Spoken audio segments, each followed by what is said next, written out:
Hoy veremos las 13 tácticas del Partido Comunista Chino para influir en las elecciones presidenciales de Estados Unidos. Un reconocido docente de derecho dice que los demócratas no pueden enjuiciar ni destituir al presidente Trump. ¿Cuál es su argumento?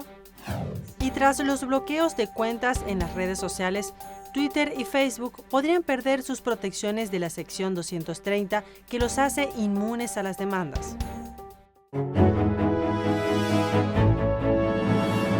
Bienvenidos al Descubierto, soy Elina Villafañe.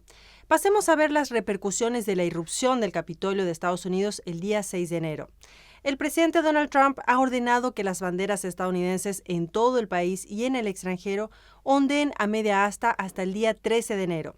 Esta es una medida en honor al servicio y sacrificio de las fuerzas del orden y en honor a la policía del Capitolio y de los 2 oficiales que murieron. Uno de los policías fue el agente Brian Sicknick, que murió en la tarde del 7 de enero a causa de una herida que sufrió mientras protegía el edificio del Capitolio. Él era un veterano militar que sirvió en la policía del Capitolio de Estados Unidos durante 12 años. Según el informe del departamento, el policía se lesionó mientras se enfrentaba físicamente a los manifestantes. Luego él regresó a su oficina del departamento y se desmayó. Luego lo llevaron a un hospital local donde falleció a causa de sus heridas. La policía del Capitolio también confirmó la muerte del agente Howard Leavengood, de 51 años de edad, cuando estaba fuera de servicio. Sin embargo, la causa de su fallecimiento aún no se ha revelado. Bueno, y como muestra de respeto por el servicio y sacrificio de los policías, Trump también ordenó que se izara la bandera a media asta en todas las embajadas, consulados, oficinas consulares y otras instalaciones de Estados Unidos en el extranjero. Esto incluye todas las instalaciones militares, embarcaciones y estaciones navales. Por otro lado, el Departamento de Homicidios de la Policía Metropolitana, la Policía del Capitolio y otros colegas federales van a investigar la muerte del policía Sicknick. Ahora hablemos del impacto político y el pedido de destitución del presidente Donald Trump. Nancy Pelosi, presidenta de la Cámara de Representantes, dijo ayer en la noche que la Cámara avanzaría con una resolución que pide al vicepresidente Mike Pence que invoque la 25ª enmienda para enjuiciar al presidente. Los demócratas le han dado a Pence 24 horas para actuar. Sin embargo, al parecer, los demócratas no tienen posibilidades de enjuiciar y destituir con éxito al presidente Donald Trump antes del 20 de enero. Esto según el profesor emérito de Derecho de Harvard, Alan Dershowitz. ¿Y cuál fue el argumento del profesor? Bueno, veamos. En una entrevista con Fox Business, dijo que el caso no puede llegar a juicio en el Senado, porque el Senado tiene reglas, y las reglas no permitirían que el caso llegue a juicio hasta la 1 p.m. del 20 de enero, o sea, una hora después de que el presidente Trump deje su cargo. ¿Y cómo defiende su postura Dershowitz? Veamos. Él indicó que la Constitución no permite el impeachment a un expresidente. Veamos qué dice la Constitución. La Constitución dice específicamente que el presidente será destituido de su cargo en caso de impeachment. No dice el expresidente. Esto significa que el Congreso no tiene poder para acusar o juzgar a un ciudadano particular, o sea, un ciudadano particular llamado Donald Trump o Barack Obama o cualquier otra persona.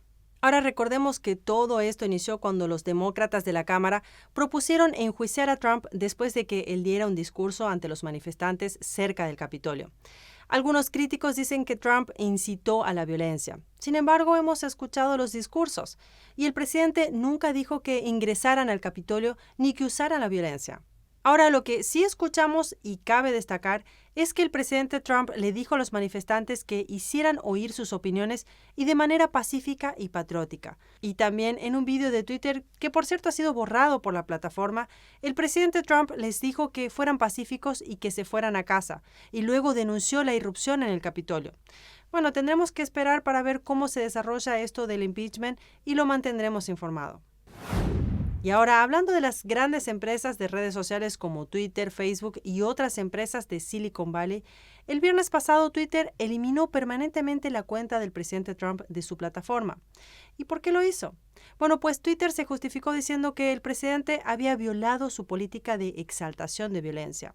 Ahora me pregunto si esa fue realmente la causa, ¿o será que no quieren que personas como usted o yo veamos el mensaje original? Es así que al día siguiente, el senador republicano Lindsey Graham reaccionó escribiendo una serie de tweets. Él dijo que lo hizo sabiendo que la plataforma lo podría bloquear, simplemente por decir que es un gran error prohibir permanentemente al presidente Trump. También señaló que el ayatolá puede tuitear, pero el presidente Trump no, y que esto dice mucho sobre las personas que administran Twitter. El senador además dejó muy en claro que está más que decidido que nunca a quitar las protecciones de la sección 230 para las Big Tech, que les permite ser inmunes a las demandas. Recordemos que la sección 230 les quita responsabilidad a las plataformas por el contenido que publican sus usuarios, aunque sí les permite a las empresas bloquear o filtrar contenido de buena fe si lo consideran obsceno, lascivo, excesivamente violento, acosador u objetable, o contenido que viola las leyes contra el tráfico sexual o de propiedad intelectual. Sin embargo, esta ley no estaba destinada a aplicarse a servicios que actúan más como editores de contenido que como plataformas en línea. Graham continuó escribiendo que las grandes tecnologías son las únicas empresas en Estados Unidos que prácticamente tienen inmunidad absoluta si son demandadas por sus acciones, y esto es solo porque el Congreso les dio esa protección. Por último, el senador afirmó que ha llegado el momento que el Congreso revoque la sección 230 y coloque a las Big Tech en el mismo marco legal que a cualquier otra empresa en Estados Unidos. Ahora, por nuestro lado, contactamos a Twitter para ver si tienen evidencia de que las declaraciones del presidente Trump estuvieran directamente relacionadas con algún tipo de violencia, pero no hemos tenido respuesta. Ahora, el presidente Trump no es el único que ha sido bloqueado. Las grandes tecnológicas como Google, Amazon y Apple también aprovecharon su monopolio para silenciar y cancelar la red social Parler después de los disturbios en el Capitolio. ¿Y cuál fue el motivo? Bueno, fundamentan que Parler no tomó las medidas adecuadas para enfrentar la proliferación de amenazas de violencia y actividad ilegal. Ahora, otros afectados fueron el general Michael Flynn y la abogada Cindy Powell. Twitter suspendió sus cuentas citando actividad dañina coordinada, pero la medida de eliminar la cuenta del presidente Trump ha recibido un escrutinio generalizado.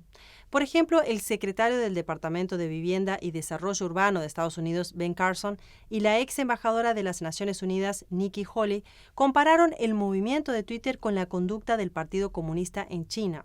Haley afirmó que silenciar a la gente sin mencionar al presidente de Estados Unidos es lo que sucede en China, no en Estados Unidos. Por su parte, Carson afirma que prohibir todas las imágenes de los disturbios en el Capitolio es un precedente peligroso, y señaló que no estamos en China. Bueno, este es uno de los últimos ataques de las grandes redes sociales.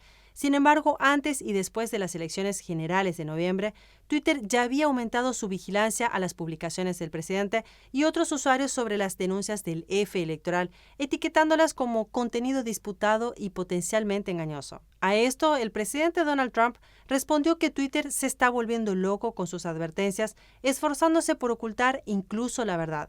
Solo muestra lo peligrosos que son reprimiendo deliberadamente la libertad de expresión. Muy peligroso para nuestro país, dijo el presidente. ¿Sabe el Congreso que así es como comienza el comunismo? Y hablando de China y el comunismo, hoy le traigo una infografía de nuestro equipo de periodistas. Es una excelente investigación que muestra cómo el Partido Comunista de China intentó interferir en las elecciones presidenciales de Estados Unidos. Veamos. Para el Partido Comunista Chino, o PSC, las elecciones presidenciales del 2020 en Estados Unidos siempre fueron una lucha de vida o muerte. Recordemos que esta es la primera vez en décadas que una administración estadounidense se enfrenta a la subversión e infiltración del PSC en Estados Unidos. De esta forma, Estados Unidos redujo notablemente la influencia global de China. Es por eso que los medios chinos demostraron claramente estar a favor de un gobierno liderado por demócratas como Biden, ya que sería más, digamos, suave tratar con él que con el presidente Donald Trump. El PSC interfirió en las elecciones del año 2020 de múltiples maneras. ¿Y cómo lo hizo? Porque durante décadas estuvo estudiando la sociedad estadounidense y la forma de gobierno, con el fin de aprovechar sistemáticamente todas las debilidades del sistema. ¿Cómo lo hizo? Bueno, pues aquí veremos las 13 tácticas que el PSC utilizó para influir en las elecciones estadounidenses, así que veamos juntos cuáles fueron sus métodos. Punto número 1. Usando el virus para debilitar a Estados Unidos. Bueno, esto hace referencia a que el PSC engañó al mundo al ocultar la propagación del virus que se había originado en Wuhan y se estaba expandiendo rápidamente al resto del mundo. ¿Y cuál fue la respuesta de la administración Trump? Primero, desafiar las recomendaciones de la OMS y cerrar las fronteras con China, algo que fue muy criticado por los medios chinos, como también de los mismos políticos estadounidenses demócratas. Es así que calificaron al presidente Trump de xenófobo, racista e incapaz. El medio estatal chino escribió en Twitter el 16 de marzo que el racismo no es la herramienta adecuada para cubrir su propia incompetencia. Táctica número 2. Boletas electorales por correo como resultado del virus del PSC.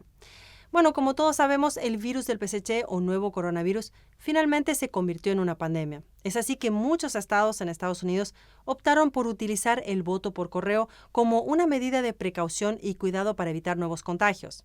Pero aquí hay un problema, porque este tipo de votación es propensa al usted ya sabe, en las elecciones. Y esto se convirtió justamente en el foco de las acusaciones de irregularidades electorales. Ahora veamos el método número 3 de nuestra infografía, unidades de registro de votantes. Este punto es, bueno, véalo usted mismo.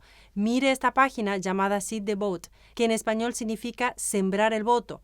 Pero mire lo que dice ya en la página inicial. Como verá, una clara incitación contra el presidente de Estados Unidos. Y ahora, ¿quiénes son los que participan en este movimiento? Muchos ex ejecutivos, así como otros izquierdistas pro-Beijing de la Asociación Progresista China, que tiene vínculos estrechos con el Consulado de China en San Francisco. Y mire lo que dice su página web. Dice que dan entrenamientos y oportunidades para influir en las elecciones en los estados clave pendulares. Ahora sigamos con la cuarta táctica del PSC para influir en las elecciones estadounidenses. Y ahora aquí volvemos a hablar de la Asociación Progresista China, grupos pro-Beijing involucrados en disturbios. Ya que esta asociación financia otro grupo, el Black Futures Lab, comparte el mismo organizador principal con el movimiento Black Lives Matter. Recordemos que en el año 2020, este movimiento generó muchas protestas, rompiendo e incendiando varias ciudades. BLM contó con el apoyo de grupos pro-PSC, como también de Antifa, para que a través del caos generalizado se debilite la autoridad del presidente. Ahora, la misma táctica de intimidación la utilizaron luego de las elecciones del 13 de noviembre. Y un claro ejemplo de esto fueron las amenazas en la casa del senador Josh Hawley, quien se dispuso firmemente a impugnar los resultados de la votación del colegio electoral. Vayamos al quinto método, influencia china sobre los políticos estadounidenses. Durante décadas, el PSC ha tratado de subvertir y controlar a los políticos de Estados Unidos. El PSC da incentivos y castigos a las personas influyentes dependiendo de su posición con el PSC. Esta es una forma de persuadir a que cumplan sus órdenes. Y un ejemplo de esto es el gobernador de Georgia, un estado clave en las elecciones presidenciales. El gobernador mantiene una relación amistosa con mandatarios chinos. Lee Chiang-ming, que era cónsul en Houston, elogió al gobernador por presionar proactivamente para la cooperación con China. Como usted puede ver, en varios puntos el Partido Comunista Chino estuvo influenciando para socavar a Estados Unidos. Vemos entonces el punto número 6, campaña de propaganda del virus del PSC. Durante la pandemia, el PSC se presentó como un líder mundial en luchar contra el COVID-19. ¿Y cómo lo hizo? Bueno, pues primero escondieron la propagación del virus, luego compraron equipos de protección tanto de Estados Unidos como de otros países del mundo y pararon las exportaciones de insumos médicos chinos al mundo. Entonces, cuando el número de contagios creció en Estados Unidos, el PSC lo calificó como un desastre por el gran número de muertes, creando desconfianza en el liderazgo del presidente Trump. Pero aquí hay algo importante que debemos agregar, y es que el PSC continúa escondiendo el número de muertes y contagios que sufre su propio pueblo. Para este propósito, el partido utilizó sus medios de comunicación como también medios estadounidenses sobornados por el régimen. Y ya que estamos hablando de los medios, es un buen momento para tocar el séptimo tema, el uso de las redes sociales para influir en las elecciones. Veamos, en el mes de septiembre Facebook cerró más de 180 cuentas, grupos y páginas falsas de Facebook y de Instagram. La compañía determinó que las cuentas estaban administradas desde China. ¿Y qué hacían estas cuentas? Bueno, estas cuentas publicaban contenido sobre las elecciones en Estados Unidos y difundían los puntos de vista que favorecen a Beijing. Sigamos con el tema de los medios y vamos al punto número 8, influencia sobre los medios estadounidenses. Bueno, cada año los medios estatales chinos gastan millones de dólares para insertar su propaganda en publicaciones en The New York Times, The Wall Street Journal y The Washington Post. También el PSC les ofrece viajes y cenas privadas como recompensas. Y ahora vamos con el punto número 9, difusión de propaganda. Los medios de comunicación chinos controlados por el Estado, incluyendo los que operan dentro de Estados Unidos, sugirieron que una presidencia de Biden sería mucho más suave para el régimen y que las políticas de Trump sobre el virus del PSC eran incompetentes. Ahora, volviendo al tema de las elecciones, vamos al punto número 10, piezas chinas en máquinas de votación estadounidenses. Bueno, primero que nada debemos decir que los fabricantes de sistemas de votación utilizaron piezas fabricadas en China. Y el uso de estas piezas chinas hacen que las máquinas sean vulnerables a la piratería. Como se pudo saber, estos componentes electrónicos chinos contienen puertas traseras en el hardware de las máquinas. Cabe destacar que, debido a la falta de auditorías forenses de los sistemas de votación, no está claro en este momento si China utilizó alguna puerta trasera potencial para acceder a las máquinas de votación estadounidenses. Y las empresas de máquinas de votación han negado que sus sistemas sean vulnerables al hackeo. Y siguiendo el tema de las votaciones, vamos al punto número 11. Influencia china en el voto de los chinos estadounidenses. Bueno, pues en Estados Unidos hay varias organizaciones influenciadas por el PSC, como por ejemplo el Departamento de Trabajo del Frente Unido de China. Y escucha esto. Estas organizaciones funcionan como órganos representativos no oficiales de comunidades chinas en el extranjero. Y el PSC mantiene relaciones muy estrechas e incluso controla directamente estos grupos que influyen por quienes votan los miembros. Vamos al punto número 12. Identificaciones falsas.